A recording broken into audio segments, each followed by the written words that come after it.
Hello and welcome to Long Island Weather Outlook and Report. A little bit late because Nice Bus decided to screw with me again. You can see a lot of clouds over us, and we're heading into a milder pattern now. Yesterday was already a little bit warmer. We had a little bit of clear sky, so I was in the pines for a little bit.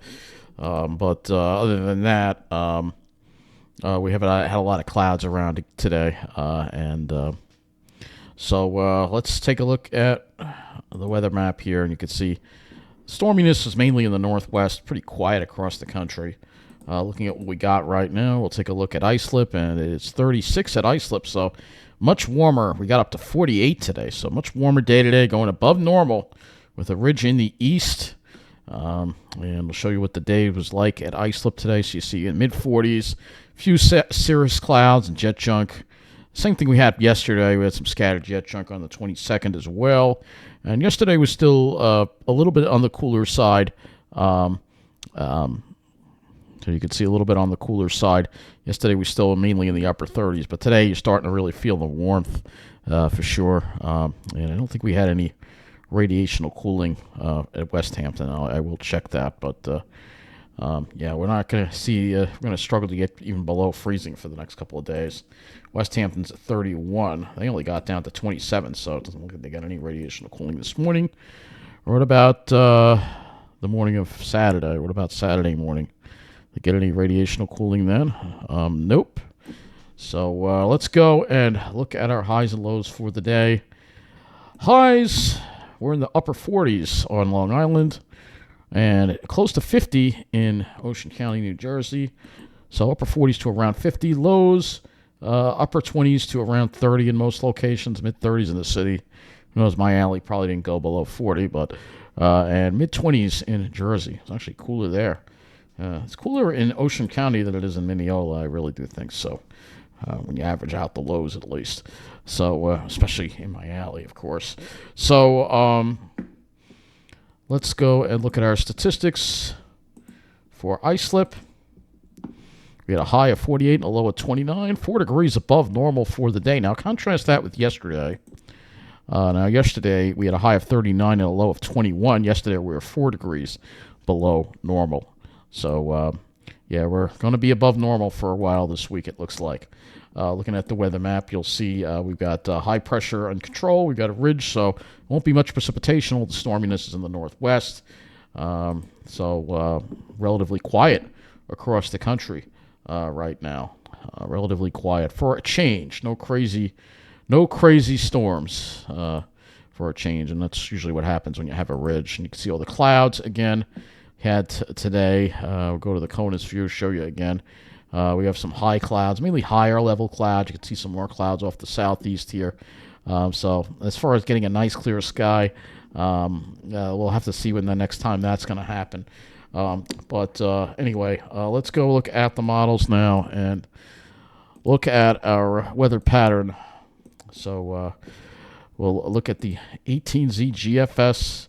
And we're actually going to start with the hemisphere to look at the polar vortex, and then we'll show you what's going to be happening. So nope, that's the wrong one. It's this one.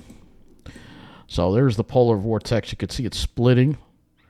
Well, the splits now looks like it's being directed away from us, which is not, well, wait a minute. There is a split. You can see, oh yeah, there it is. As we head into March, you can really see a split there develop. So that's a pretty major split. It looks like it splits into 3. So there could be more cold weather as we head into March, although February will end on a warm note. So let's go to the North American view. We'll look at the jet stream. So this is the 18Z GFS that we're looking at, and you'll see here that we've got kind of a split flow, kind of zonal, a little bit of a ridge in the east. But you do see some trough. Try to return by the weekend a little bit. And then as we head into March, you'll definitely start seeing some troughing. Though it still looks like kind of a flat flow with this kind of a split jet stream. So it doesn't really favor any really bitterly cold air with a jet stream like this. We'll have to look at the surface and see. But I want to go and compare it with the European as well. So here's the European.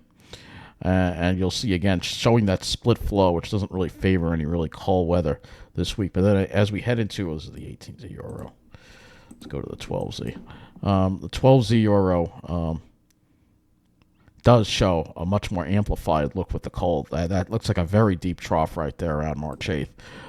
So we'll go back to GFS, and I will use the 12Z GFS and see if it shows that.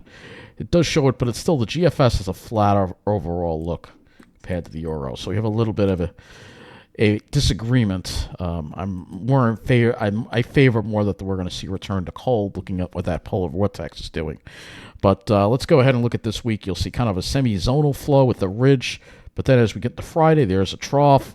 This is the 12Z GFS. I think I'm going to just stick with using the 12Z, especially if there's differences, because sometimes it seems like it's easier to compare when you have the same model run at the same time.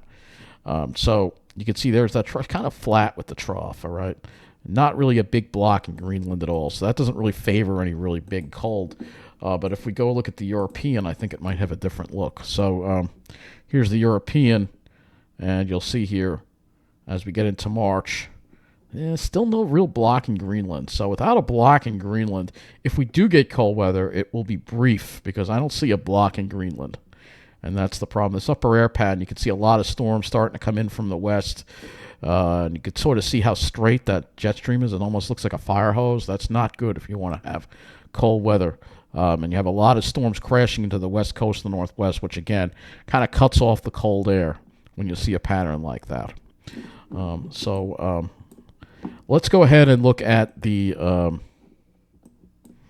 this doesn't do temperature. Let's do temperature. This does this temperature anomaly. Let's go look at the temperature anomaly chart. I'm going to keep this on the North American view. You can see this week we're going to be above normal, and then you can see, there's that cold air.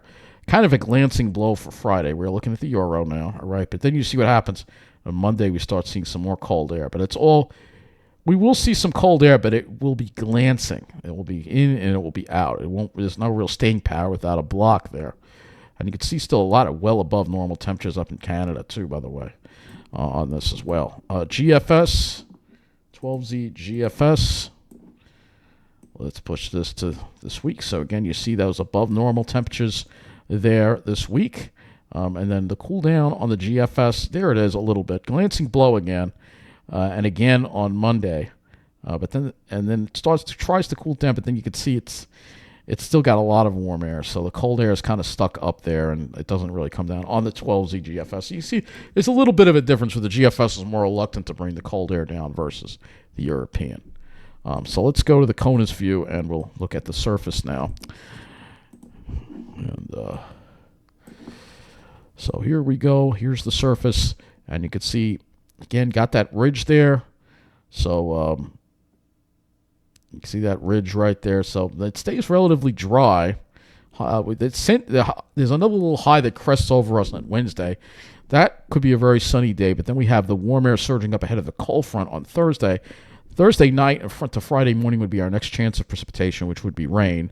And then the next front comes through, and we have another return to a colder flow. And then another high builds in for Monday. And then here's another storm going up the Great Lakes. And then we have, again, behind it, another little surge of cold air. But no, there might be one weak storm in there that could be possibly snow, but that's March 11th. That's a ways away. So let's see if the Euro has any more hope for any snowfall this year. So let's see. Similar deal. Looks like the GFS is your front. The high position's a little different on the European for Friday. It has another system coming down. That would be the next caller. But that low still goes up the Great Lakes, and not really any hope for any more snowfall, it looks like. And precipitation also is not really going to be a whole lot of precipitation. So we're kind of a dry pattern. There are a few chances for precipitation, but not a whole lot. If we go back to the Weather Prediction Center and look at here's our surface analysis, by the way, but we're going to go to the QPF look, and let's do days 1 through 7. Yeah, look at pretty dry across the whole country. The only area that seems to be seeing a lot of precipitation, South Florida and the Pacific Northwest. Everybody else is fairly dry, which is not good for our drought situation. So it doesn't like it's going to be improving looking at this. So now that we've looked at all the surface and all, and you get the idea of what's going to be happening now through the first part of March, I was really hoping we'd see more of a winter pattern, but we get like 2-3 weeks of winter, and that's it. That's the way it is around here lately. It's all because of climate change. So let's look at the. All right, we're at the euro, but let's go to the short range models here. Look at the HRRR. So here's the HRRR. Again, dry. No, not really much in the way of precipitation. We may have a slight chance of a shower with some kind of front that's going to pass by on Tuesday. It could be a slight chance of a shower with that. That's the only chance we have for precipitation in the short range. Dew points. The dew point wind flow, we start with an east wind tomorrow. See, dew points are still fairly low. Turns southerly tomorrow, so there'll be more of an onshore flow tomorrow. So maybe it might be a little cooler on Long Island, especially. Southerly flow, and then as we head into Tuesday, you'll see it turns more of a southwesterly flow. You can see those dew points are also higher. That's definitely going to be a warmer air mass on Tuesday than tomorrow. Temperatures. Tonight will probably drop to around freezing. I don't see much radiational cooling tonight. And then for tomorrow, if you're in Jersey, you'll probably be in the 50s. For us, we'll probably have 40s on Long Island, though the alley's probably going to get into the 50s. And then tomorrow night, we don't even go below freezing. We're going to be in the mid-30s. And then for Tuesday, we warm up a little more. I think everybody's going to see mid-50s on Long Island. The South Shore will be a little bit cooler. Jersey could be 55 to 60. And that sets the stage for more in the way of warmth. We'll look at a sounding for tomorrow. I think we're going to have a lot of upper level moisture, but I will look at the sounding here. Yeah, there's quite a bit of upper level moisture here. So I think we'll have a decent amount of high clouds and jet chunk, which is usually the way we have it in these kind of air masses. Yeah, it's not. Well, jet chunk is going to be a lot of jet chunk. Usually you get that. What I mean, jet chunk means contrails, by the way. So anyway, let's go to the GFS. We go a little further along here. Looking at this week here, dew points and wind flow here. So you'll see here, we go to more of a northwest wind on Wednesday, a westerly flow on Wednesday, which could help to keep things clearer, but it's going to be mild. And then Thursday, we turn more of southerly flow, southwesterly flow. Again, the temperatures, these are the dew points, but you see they start getting a little bit on the higher side. That could help fuel some precipitation with this next cold front. And here's the cold front coming in on Friday. And look at those low dew points there coming down. But you see, once again, it goes over New England. We get a little taste of the Arctic air, and then, boom, it's out. And then it looks like there's some kind of storm over here on Saturday. Oh, is there a storm there? Yeah, there's a weak low that basically, it looks like almost like a little clipper, like a weak low that would come through on Saturday that could possibly bring some light precipitation, perhaps. And then behind it, we on Sunday, we see more northwest winds and a little bit of cold air, but that's the cold air seems to be going mainly over New England. And then there's a surge from the south. And then there could be another, possibly around March 7th, another outbreak of some Arctic air from eastern Canada, mainly over New England again. And that one looks a little more impressive.